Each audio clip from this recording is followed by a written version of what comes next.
एक लड़की की शादी बहुत धूमधाम से होती है। शादी के बाद हजारों अरमान लेकर अपनी ससुराल जाती है, लेकिन उसके सारे अरमानों पर तब पानी फिर जाता है जब शादी की पहली रात ही यानी कि सुहाग रात को ही उसका पति उससे कुछ वादा करवाता है और उसके बाद उसको कसम देता है किसी से कुछ नहीं बताने की।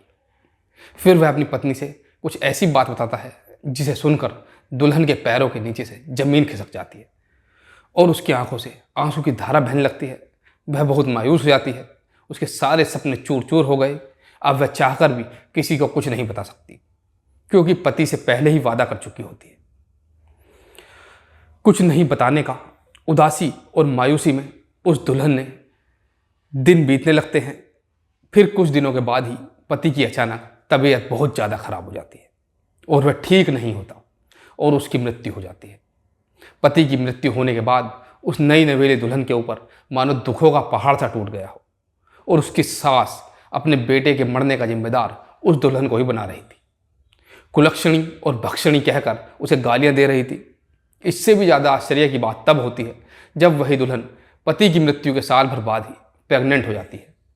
प्रेग्नेंट होने की खबर पूरे गांव में आग की तरह फैल जाती है। अब उसे सारा सच बताना ही पड़ता है, जिसके ऊपर आरोप लग रहे हों, चरित्रहीन होने का, पति के मरने का, जिम्मेदार माना जिसे जा रहा हो, कुलक्षणी और भक्षणी के अगर गाली दी जा रही हो और पेट में पल रहे बच्चे का पिता कौन है, इन सब पर सवाल पूछे जा रहे हैं। इन सवालों का जवाब देने के लिए जब वह महिला अपना मुंह खोलती है तो उपस्थित समाज के, घर के लोग, समाज के लोग जो वहाँ पर थे, उन सब की आंखें नम हो जाती हैं उस नई नवेली दुल्हन की आप बीती सुनकर। दोस्तों, यह कहानी बहुत ही मार्मिक और प्रेरणा स्रोत है। अगर आप भी कहानी को पूरा सुनोगे तो आप भी रो दोगे। नमस्कार दोस्तों, मैं राजकुमार। दोस्तों, आज की कहानी एक नई नवेली दुल्हन की है जिसे शादी की पहली रात यानी कि सुहाग रात को ही वो झटका लगता है जिसके बारे में उसने शायद कल्पना भी नहीं की होगी। एक लड़की होती है जिसका नाम होता है मोहिनी। मोहिनी की शादी बहुत धूमधाम से शैलेश नाम के लड़के से हो जाती है। वह सपनों को सजाकर शैलेश के घर दुल्हन बनकर आती है। वह शादी के लाल जोड़े में किसी अप्सरा से कम नहीं लग रही थी, बहुत ही सुंदर लग रही थी।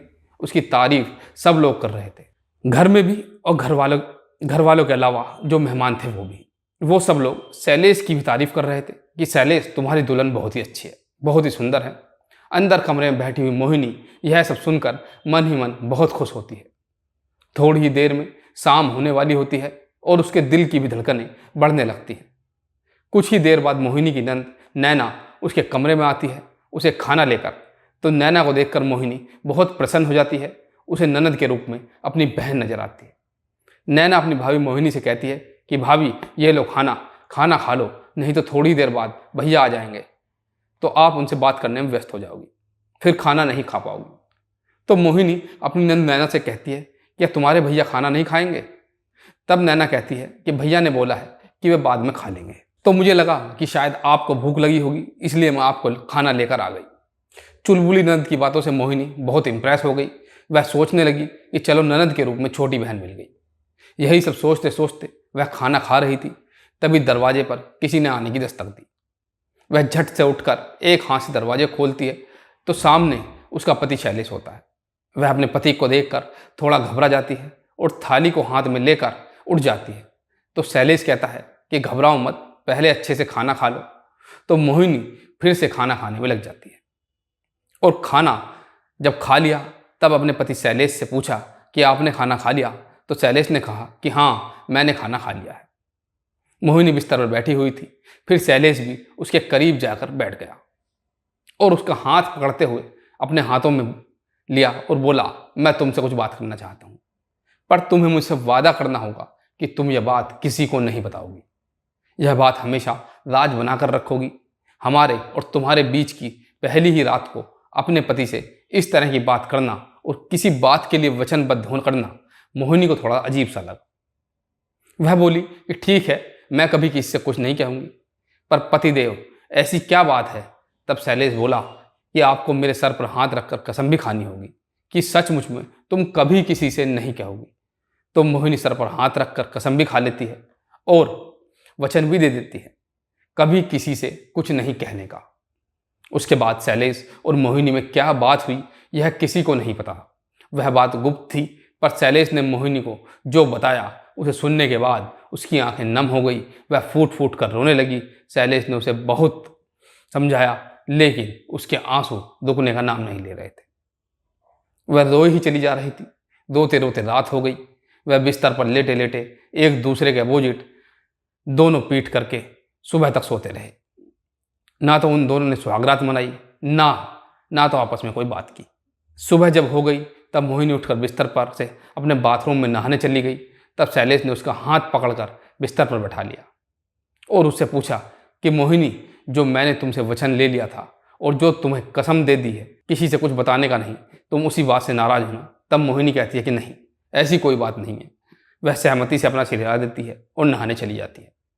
नहाने के बाद जब वह सज धज कर 16 श्रृंगार करके निकलती है तब वह बिल्कुल एकदम चांद की तरह खूबसूरत लग रही थी। सब लोग उसे देखते हैं, उसके चेहरे पर जरा सा भी सिकन नहीं थी। किसी को एहसास नहीं होता कि वह रात भर जागी है और खूब रोई है। मोहिनी को अपनी छोटी ननद घर में बहुत अच्छी लगती है। वह उससे मिलजुल कर हंसी खुशी से दिन भर ऐसे ही रहती। मोहिनी के दिन कुछ इस तरह से गुजरने लगे। हर दिन वह सुबह होकर नहा धोकर 16 श्रृंगार करके बहुत अच्छे से बात करती और खुश रहती। जैसे ही रात होती अपने कमरे में सोने जाती पति के साथ। तब उसकी आंखें नम हो जाती। दोनों एक दूसरे लिपट कर खूब रोते। अब पति पत्नी के कुछ दिन इसी तरह से बीतने लगे। एक दिन शैलेश की तबीयत अचानक बहुत ज़्यादा खराब हो गई। घर के सब लोग उसे अस्पताल लेकर जाने लगे तो शैलेश कहता है, नहीं, मुझे अस्पताल नहीं जाना, मुझे ऐसे ही घर पर रहने दो, मैं धीरे धीरे ठीक हो जाऊंगा। लेकिन शैलेश की तबीयत थी ठीक नहीं हो रही थी, बल्कि दिनों दिन और ज़्यादा खराब होती चली गई और एक दिन उसकी मृत्यु हो गई। शैलेश की मृत्यु होने के बाद घर में मानो कोहराम मच गया। सब लोग बहुत रो रहे थे। मोहिनी भी रोते रोते बदहवास हो गई। सासू माँ तो मोहिनी पर ही आरोप लगाए जा रही थी कि अपने बेटे के मरने का, और वह उसे कुलक्षणी भक्षणी कह रही थी कि आते ही इसने मेरे बेटे को खा लिया। पर जो होना था वह तो हो गया, होने को कौन टाल सकता है। अगले दिन शैलेश का अंतिम संस्कार कर दिया जाता है। मोहिनी के ऊपर तो दुखों का पहाड़ टूट चुका था। वह बिल्कुल अकेली हो गई थी। मायके में भी उसके पिता तो थे, पर माँ सौतेली थी। वह चाहकर भी मायके अपने नहीं जा सकती थी। अब वह अपने दुखों के दिन ससुराल में काटने लगी। उसकी छोटी नंद नैना उसे बहुत अच्छी लगती थी। नैना भी मोहिनी को बहुत प्यार करती थी, उसे भाभी माँ कहकर पुकारती थी। शैलेश के मरने के लगभग 1 साल बाद नैना की शादी सागर के साथ तय हो जाती है। अब नैना सागर से मिलने जब जाती थी तो साथ में अपनी भाभी को लेकर जाती थी। भाभी को होटल में बैठाकर वह अपने मंगेतर से मिलने किसी पार्क में चली जाती और जब शाम होती तो दोनों मिलने के बाद वापस अपनी भाभी को लेकर घर पर चली आती। ऐसे ही चलता रहता है। एक दिन नैना जब अपने मंगेतर से मिलकर वापस आती है तो भाभी उसकी मोहिनी जो इस होटल में बैठाया था उन्हें वहाँ पर आकर देखती है तो मोहिनी बेहोश पड़ी थी। होटल के स्टाफ और कर्मचारी उसके चेहरे पर पानी के छींटे मार रहे थे। मोहिनी होश में तो आ जाती है, लेकिन तबीयत बहुत ज़्यादा खराब होती है। फिर नैना आनन फानन में तुरंत एक ऑटो रिक्शा को बुलाती है और उस पर बैठाकर अपनी भाभी को हॉस्पिटल ले जाती है। वहाँ पर डॉक्टर जब उसे चेकअप करते हैं तो पता चलता है कि मोहिनी प्रेग्नेंट है। प्रेग्नेंट होने की खबर सुनकर नैना के पैरों के नीचे ज़मीन खिसक जाती है। वह बहुत शॉक्ड रह जाती है। नैना फिर वापस हॉस्पिटल से आते समय अपनी भाभी मोहिनी से पूछती है कि भाभी, भैया को मरे होते लगभग 1 साल हो गया है, फिर आपके पेट में यह बच्चा कैसे और किसका है, आप प्रेग्नेंट कैसे हो गई। अब मोहिनी ये बात सुनकर नैना अंदर तक एकदम हिल जाती है। वह सोच में पड़ जाती है कि आखिर बताऊं तो कैसे बताऊं। वह कुछ नहीं बोलती, बस रोने लगती है और रोते ही चली जाती है। रोने की वजह उसके मुंह से कोई शब्द नहीं निकल पा रहा था, लेकिन मोहिनी कुछ बता नहीं पाती। फिर नैना उसे लेकर घर आती है और एक पार्क में जाती है। पार्क बहुत कम भीड़ भाड़ वाला था। वहाँ पर जाकर एक किनारे शांति से अपनी भाभी को बैठा देती है और मोहिनी के लिए पानी लाती है। फिर कहती है, भाभी माँ, आप पहले थोड़ा पानी पी लीजिए, अब थोड़ा शांत हो जाइए। फिर कुछ नहीं बताती। तो नैना उससे पूछती है कि भाभी माँ, आखिर मैं तो आपकी दोस्त हूँ ना, तो दोस्त से कोई बात छुपानी कैसी।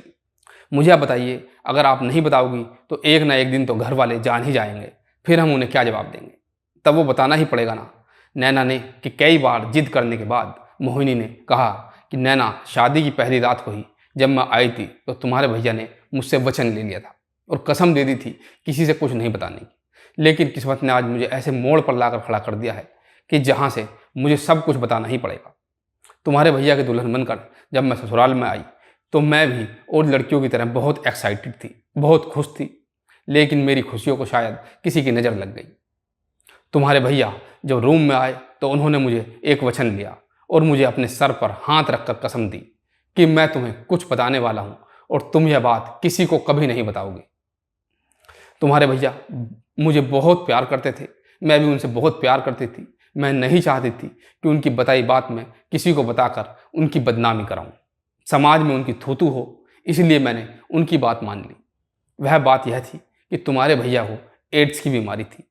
हालांकि यह बीमारी उन्हें कैसे हुई यह नहीं पता, लेकिन शादी के कुछ दिन पहले एक बार बीमार हो गए थे, तो जाकर हॉस्पिटल में चेकअप करवाया तो डॉक्टर ने कई जांच लिखी, जिसमें से एक जांच HIV की भी थी। लेकिन दुर्भाग्यवश रिपोर्ट शादी के दूसरे दिन आई, यानी कि विदाई के दिन। तो तुम्हारे भैया ने देखा तो रिपोर्ट पॉजिटिव थी, लेकिन वे बहुत समझदार थे, किसी से कुछ नहीं बताया और शादी की पहली रात को ही उन्होंने मुझे छुआ तक नहीं। जब उन्हें यह पता चल गया कि अब मैं कुछ ही दिनों का मेहमान हूँ, इस बीमारी की वजह से मैं बहुत जल्द मर जाऊंगा, तब वह अपने एक जिगरी दोस्त कार्तिक के पास फ़ोन किया और उनसे सारी बात बताई और मेरी भी उनसे बात करवाई और कार्तिक से यह भी कहा, कार्तिक मेरे मरने के बाद तुम मेरी पत्नी मोहिनी से शादी कर लेना। मेरे घर वालों से बात करके कार्तिक ने तुम्हारे भैया की बात मान ली और मुझसे शादी करने के लिए तैयार हो गया। वह अपने तरीके से मेरी और अपनी शादी की बात माँ जी से करना चाहिए, लेकिन माँ जी ने मना कर दिया। अब तुम्हारे भैया को इंतजार था तो बस अपने मरने का, क्योंकि वह अपने जीते जी मेरा हाथ किसी और के हाथ में नहीं दे सकते थे। मेरी शादी किसी और के साथ नहीं करवा सकते थे, क्योंकि लोग हजारों तरह के सवाल पूछते। तुम्हारे भैया कार्तिक से मेरी बात करवाते, लेकिन मुझे अच्छा नहीं लगता था, लेकिन मैं मजबूर थी तुम्हारे भैया को दिए हुए वचन की वजह से। इसलिए मुझे उनकी बात माननी पड़ती और ना चाहते हुए भी, इच्छा ना होते हुए भी मुझे कार्तिक से बात करनी पड़ती। धीरे धीरे मैं उनसे लगातार बात करने लगी। तुम्हारे भैया की जब मृत्यु हो गई तब मैंने अपने आप को बहुत अकेला महसूस करने लगी। उन दिनों कार्तिक मेरे पास फ़ोन करता और ढेर सारी बातें करता। कार्तिक से बात करते करते उसे नज़दीकियाँ बढ़ी और मुझे उससे प्यार हो गया। जब कार्तिक से मुझे प्यार हो गया तो हम मिलने का प्लान बनाया। मैं अकेले घर से कहीं बाहर तो जा नहीं सकती थी, इसलिए जब तुम मेरे साथ चलकर मुझे होटल में छोड़कर अपने मंगेतर सागर से मिलने पार्क में जाती थी, तब मैं होटल में अकेली रहती थी। अब कार्तिक भी अपने आप और कार्तिक को अपने पास बुला लेती थी। मेरे और करीब आना चाहता था वो, लेकिन मैंने उसे कई बार मना किया। फिर मैंने मना किया कई बार, लेकिन कहा कि शादी से पहले यह सब ठीक नहीं, जब शादी कर लेंगे तभी कुछ हो सकता है। लेकिन एक दिन जज्बात में हम दोनों बहक गए और हमने सीमा को लांघ दिया। हालांकि इससे पहले कार्तिक ने मेरी और अपनी शादी की बात माँ जी से करना चाहा, लेकिन माँ जी ने हर बार मना कर दिया। मुझे मायके से भी कोई सपोर्ट नहीं था, इसलिए मैं करती तो क्या करती। फिर एक दिन मैंने और कार्तिक ने चुपचाप तरीके से जाकर मंदिर में शादी कर ली और मेरे पेट में पल रहा बच्चा किसी और का नहीं बल्कि कार्तिक का ही है। अपनी भाभी मोहिनी की ये बात सुन करके नैना के आंखों में आंसू आ जाते हैं। वह कहती है कि भैया आपको बहुत प्यार करते थे, आप भी उन्हें बहुत प्यार करती थी, लेकिन शायद किस्मत को कुछ और ही मंजूर था। भैया आपसे अलग हो गए। ऐसा प्यार करने वाला पति शायद ही किसी को मिलता हो। पर भाभी भैया को एड्स कैसे हुआ, क्या आपको यह उन्होंने कभी आपसे नहीं बताया? तब मोहिनी ने कहा, नैना अगर उन्हें बीमारी के बारे में पता होता तब वो मुझे बताते। अगर आज वह जिंदा होते तो जरूर पता करते। अब उनके मरने के बाद उस बीमारी के बारे में किसी से बात करके मैं उनकी बदनामी नहीं करना चाहती, नहीं तो लोग सोचेंगे शायद उन्होंने कुछ गलत किया होगा, तभी तो उन्हें यह बीमारी हुई। फिर नैना ने अपनी भाभी मोहिनी का हाथ पकड़ते हुए कहा कि भाभी, जैसे आपने मेरे भैया की बात मानकर बीमारी के बारे में किसी को नहीं बताया, मेरे खानदान की इज्जत रखी, मेरे परिवार की इज्जत को बचा लिया, वैसे ही मैं भी आपका हाथ पकड़कर एक वादा करती हूँ, मैं भी अपनी शादी से पहले आपकी और कार्तिक की शादी करवा कर रहूँगी। भले ही आप दोनों ने मंदिर में जाकर शादी कर ली हो, लेकिन समाज की नज़रों में अभी आप दोनों ने शादी नहीं की है। फिर वह अपने माँ के पास जाकर कहती है कि माँ, अगले महीने मेरी और सागर की शादी है। तो माँ कहती है कि हाँ बेटी। तो फिर नैना कहती है कि लेकिन माँ मैं चाहती हूँ कि मेरी शादी से पहले भाभी माँ और कार्तिक की शादी हो जाए, तब मेरी शादी हो। उसकी माँ कहती है कि नैना, तुम्हारा दिमाग तो ख़राब नहीं हो गया, तुम होश में तो हो। अगर वो इस घर से चली जाएगी तो फिर मेरी सेवा कौन करेगा? फिर नैना अपनी माँ को समझाते हुए कहती है कि माँ, तुम अपने स्वार्थ के लिए भाभी माँ की पूरी ज़िंदगी ख़राब कर रही हो। अभी तो आप में इतनी हिम्मत है कि आप अपना काम खुद कर सकती हो, फिर आगे चलकर आपकी हिम्मत घटेगी तो उसके लिए मैं हूँ। आपका ख्याल रखने के लिए। आप कार्तिक भैया और मोहिनी भाभी की शादी करवा दो। अगर आप ऐसा नहीं करती तो मैं भी अपनी शादी नहीं करूँगी। भगवान नैना जैसी नंद हर भाभी को दे जिसने अपने भाभी के लिए अपनी माँ को इतना धमकाया। मोहिनी की शादी करने के लिए उसकी माँ तैयार हो जाती है। फिर अगले महीने मोहिनी और कार्तिक दोनों की शादी हो जाती है।